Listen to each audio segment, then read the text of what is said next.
मेरा नाम सहर है और मैं 10 साल की हूँ। हमारी फैमिली छोटी सी है। मैं, अब्बू, अम्मी और छोटा भाई सलमान। मैं सलमान से बहुत प्यार करती हूँ। वो मेरा भाई ही नहीं बल्कि वो मेरा बेस्ट फ्रेंड भी है। जब स्कूल में ड्राइंग कंपटीशन अनाउंस हुआ तो मैं बहुत खुश थी। मैंने सोचा कि मैं और सलमान मिलकर कंपटीशन के लिए ड्रॉ करेंगे। कंपटीशन का टॉपिक था प्रोटेक्टिंग नेचुरल गुडनेस, यानी कुदरतीपन की हिफाजत। मैंने सोचा क्यों ना दूध को गाय से घर तक महफूज तरीके से पहुंचाने का अमल दिखाया जाए। आखिर दूध एक बहुत बड़ी नेमत है और बच्चों की सेहत के लिए अहम भी है।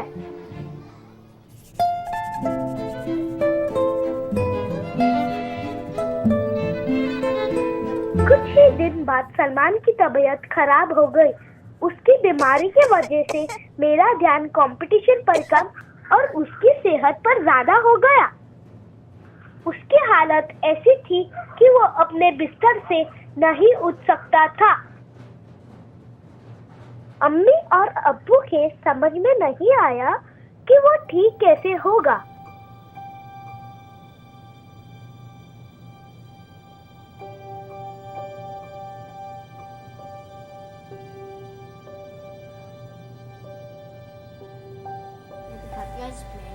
में ये बनाया है चलो। मैं उसे हर वक्त किसी न किसी काम में मसरूफ रखने की कोशिश करती थी ताकि उसका दिल लगा रहे। और ये जो टेडी बियर है ना, ये आपका ही वाला टेडी बियर है। मैंने उसको वो ड्राइंग भी दिखाई जो मैं कंपटीशन के लिए बना रही थी। पता है, ये ड्राइंग मैंने ड्राइंग कंपटीशन में बनाई है।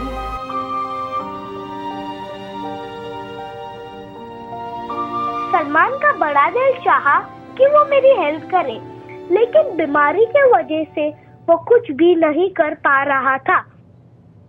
अब्बू ने डॉक्टर अंकल को फोन किया जो कि पड़ोस में रहते हैं। डॉक्टर अंकल ने सलमान को अच्छी तरह से चेक किया और कुछ टेस्ट भी लिख के दिए। स्टमक इन्फेक्शन लग रहा है। सलमान ने कोई ऐसी वैसी चीज तो नहीं खाई थी? नहीं, बाहर से तो कुछ भी नहीं खाया था। सिर्फ सोने से पहले 1 गिलास दूध पिया था। सुबह उठा तो उसकी तबीयत काफी खराब थी। आप दूध कहाँ से खरीदते हो? अम्मी ने बताया कि हम घर में खुला दूध इस्तेमाल करते हैं। खुले दूध में साल्मोनेला का बैक्टीरिया होता है। शायद उसी दूध पीने की वजह से सलमान की तबीयत खराब हुई। मेरे समझ में नहीं आया कि भला दूध सेहत के लिए कैसे नुकसानदेह हो सकता है। आज का टॉपिक है जरासीम। हम समझेंगे कैसे जरासीम हमारी सेहत और खान पान की आदतों में नुकसान पहुंचाते हैं। जरासीम हर जगह पाए जाते हैं, लेकिन बहुत छोटे होने की वजह से ये जरासीम हमें दिखाई नहीं देते। टीचर, क्या जरासीम दूध को हमारी सेहत के लिए नुकसानदेह बना सकते हैं? जरासीम सिर्फ दूध ही नहीं बल्कि खाने पीने की कई अशाया को सेहत के लिए मुज़िर बना सकते हैं। मगर हर अच्छी चीज़ की हिफाजत करना भी बहुत ज़रूरी है ताकि उसकी गिदायत बरकरार रहे। कुछ दिन पहले मैंने एक दूध का ग्लास और ब्रेड के कुछ स्लाइस खुली जगह पर रखे और आज मैं आपको वही ब्रेड और दूध का ग्लास दिखाऊंगा। देखा ब्रेड को जरासीम ने कैसे खराब किया।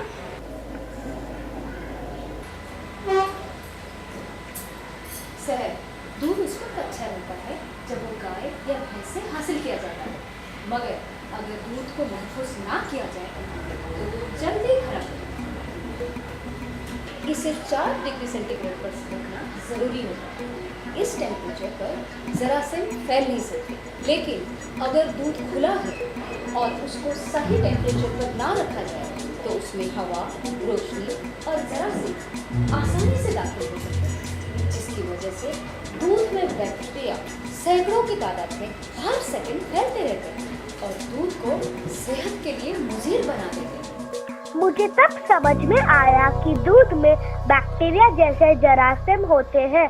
जो हमारे सेहत को नुकसान पहुंचा सकते हैं अगर दूध को महफूज तरीके से ना रखा जाए। इसका मतलब है जो ड्राइंग मैंने कंपटीशन के लिए बनाई है वो ठीक नहीं है, क्योंकि उसमें जरासीम का तो जिक्र है ही नहीं।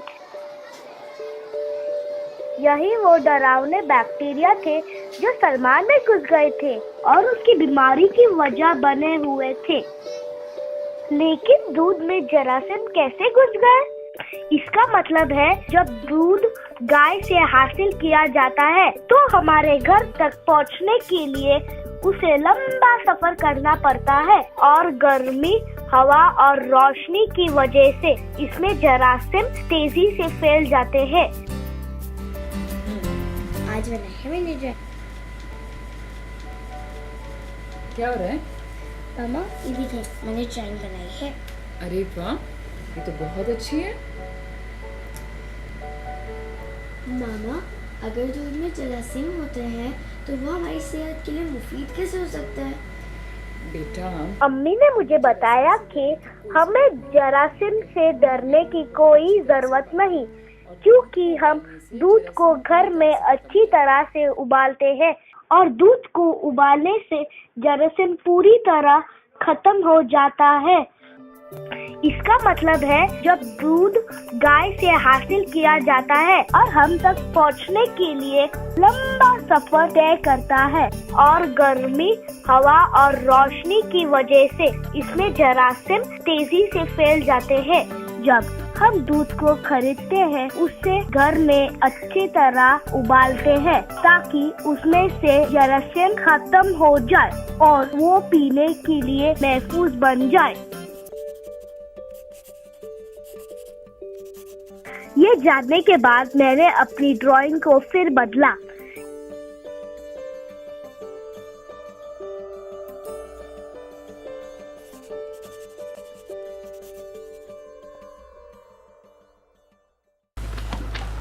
टेस्ट रिपोर्ट्स ये बताते हैं कि सलमान को साल्मोनेला बैक्टीरियल इन्फेक्शन ही है और ये जरासीम यकीनन उसी दूध में थे जो सलमान ने रात को सोने से पहले पिया था।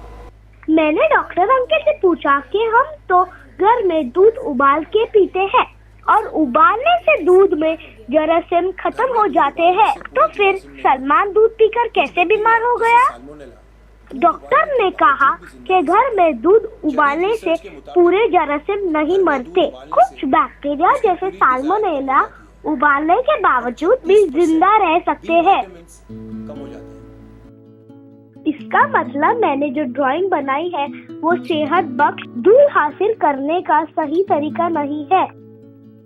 कंपटीशन में सिर्फ 2 दिन रह गए थे। मेरी समझ में नहीं आ रहा था कि अब मैं क्या बनाऊं। इस वक्त मुझे सलमान याद आ रहा था। अब्बू ने मेरी हौसला अफजाई करने की बहुत कोशिश की। उन्होंने कहा कि उनके एक फ्रेंड जो कि डेयरी एक्सपर्ट है हमें सेहत बख्श दूध हासिल करने का सही तरीका समझा सकते हैं। अगले दिन हम उनसे मिलने गए।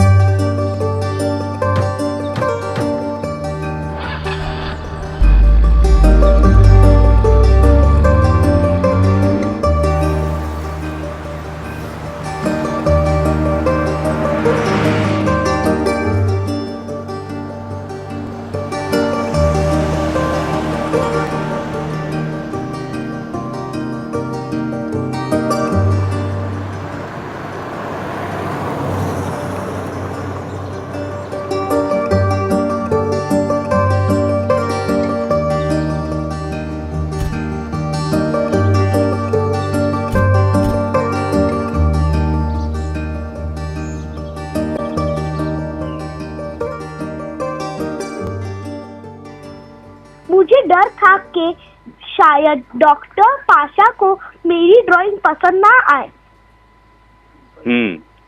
एक्सीलेंट। आपने बहुत आला ड्राइंग बनाई है। सहर, आपकी ड्राइंग खुला दूध हासिल करने का अमल तो बताती है। पुराने दौर में यह तरीका मुनासिब था, लेकिन आज के दौर में जिस तरीके से खुला दूध घर तक पहुंचाया जाता है उससे ना तो वो पूरी तरह जरासीम से पाक रह सकता है और ना ही हमें पूरी हिदायत दे सकता है, क्योंकि बाड़े और भैंसे शहरों से बाहर हैं और दूध को हिफाजत से पहुंचाने के लिए इसे 4 डिग्री सेंटीग्रेड पर रखना जरूरी है, जैसे कि दुनिया के दिगर ममालिक में किया जाता है, और फिर इसे हिफाजत से प्रोसेस और पैक किया जाता है।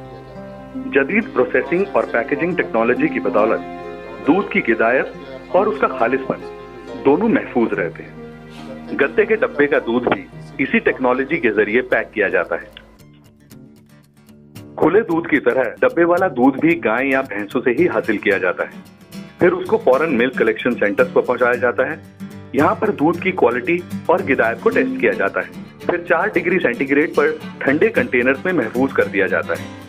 कुछ देर बाद ही इसे सही दर्जा हरारत बरकरार रखने वाले टैंकर के जरिए प्लांट तक पहुंचाया जाता है। प्लांट्स में दूध को होमोजेनाइज किया जाता है। होमोजेनाइजेशन एक ऐसा अमल है जिसके जरिए दूध में मलाई अच्छी तरह मिक्स की जाती है ताकि गिदायत उसके हर कतरे में फैल जाए। फिर दूध को UTH प्रोसेस के जरिए 140 डिग्री पर 4 सेकंड के लिए गर्म करके फौरन 30 डिग्री पर ठंडा किया जाता है। UTH प्रोसेस की वजह से इसमें वो जरासीम भी मर जाते हैं जो घर में दूध उबालने से नहीं मरते, और सिर्फ चंद सेकंड उबालने की वजह से दूध की गिदायत भी मुतासिर नहीं होती। आखिर में इस दूध को स्पेशल गत्ते के डब्बे में पैक कर दिया जाता है जिसमें ये लंबे अरसे तक महफूज रह सकता है। फिर डॉक्टर पाशा ने हमें डब्बे की खसूसियत के बारे में समझाया। जिस तरह केले का छिलका इसकी हिफाजत करता है, इसी तरह दूध का डिब्बा भी दूध की हिफाजत करता है। गत्ते की पैकेजिंग में 6 तहें होती है जो मिलकर दूध को जरासीम, हवा और रोशनी से बचा कर रखती हैं। क्योंकि UTH प्रोसेस से जरासीम मर जाते हैं और पैकेजिंग की वजह से इसमें दोबारा दाखिल नहीं हो सकते, इसीलिए दूध लंबे अरसे तक ठीक रह सकता है। डॉक्टर पाशा की बातों से हमें दूध के बारे में बहुत सी नई और दिलचस्प मालूमात हासिल हुई जिनका हमें पहले नहीं पता था। अगले दिन मैं बहुत खुश थी कि मेरे भाई की तबीयत ठीक हो गई और उसने जरासीम को हरा दिया। अब वो ड्राइंग बनाने में मेरी हेल्प कर सकता था।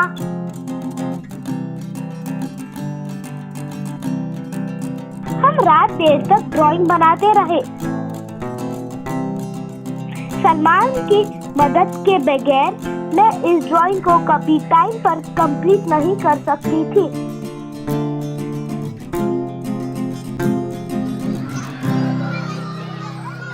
अगले दिन हम स्कूल पहुंचे तो हर तरफ कलरफुल ड्राइंग्स लटकी हुई थी। हमारी ड्राइंग भी उनमें शामिल हो गई। अम्मी और अब्बू बेताबी से रिजल्ट अनाउंसमेंट का इंतजार कर रहे थे। जब ड्राइंग टीचर ने मेरा और सलमान का नाम लिया तो मुझे तो यकीन ही नहीं आया।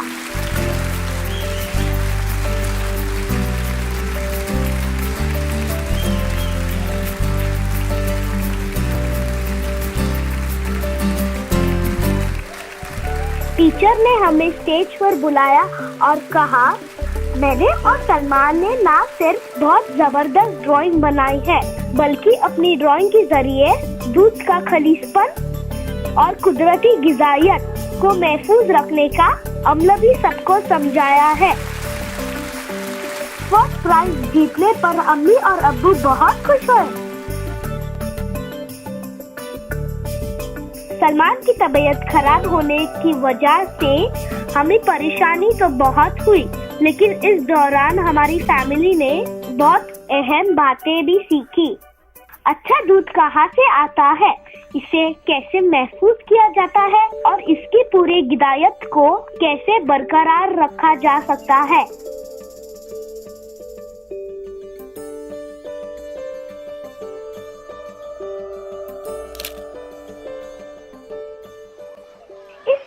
कंपटीशन हमने जीत लिया।